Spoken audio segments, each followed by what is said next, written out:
for little Master Tommy and pretty Miss Polly. The Little Pretty Pocketbook, written by Jack the Giant Killer. This was the very first book ever written just for children's sake, and I well recall when the General and I purchased it in Williamsburg for my two little children, how he enjoyed to read from it to them. I had got out this trunk only to discover it, and the memories come back to me. When I first met General Washington, he was Colonel Washington, and I a young widow with two small little children of my own. My son John, we called Jackie, who liked this book very much, and my little girl, my little Patsy, whose pocket this was. I remember when she wore it, and how she loved it when the General, who was the kindest stepfather, purchased her this little doll. From the very beginning, my two dear little children called him their dearest papa. And when he brought us to Mount Vernon that first week of April of 1759, my little children and I both knew we had found our home. We were a happy little family indeed in those days. And indeed, I have been around children all of my life, being the eldest of 8. Many nieces and nephews came to stay with us here as well. A baby cap. This would do so well for the newest baby who has arrived in the family.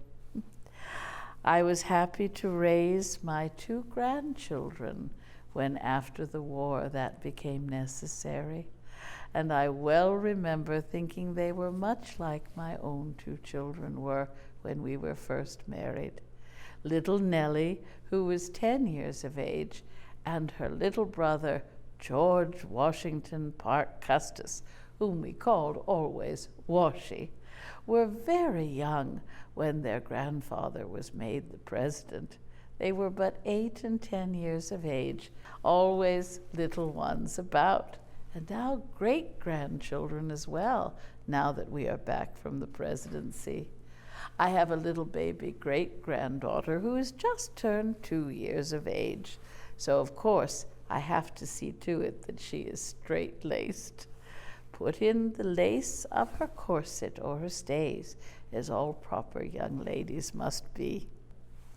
All children enjoy the General, and he taught my little great-granddaughter how to walk when we'd got back from the presidency. She now toddles everywhere, and just to keep her from running off, I've added leading strings to her little dress. I have 3 baby great-granddaughters, but had I a great-grandson, he would be wearing the same baby dress.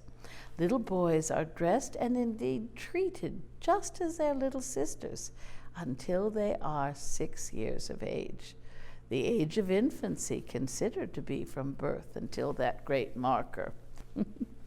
And they are taught, all children, right behaviors.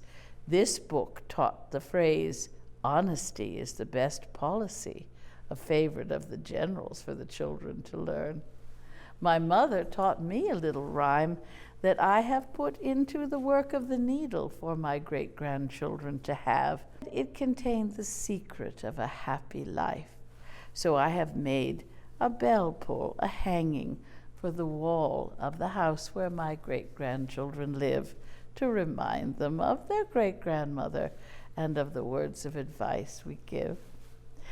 My mother said the key to a happy life is to keep yourself busy as a bee, cheerful as a cricket, and steady as a clock.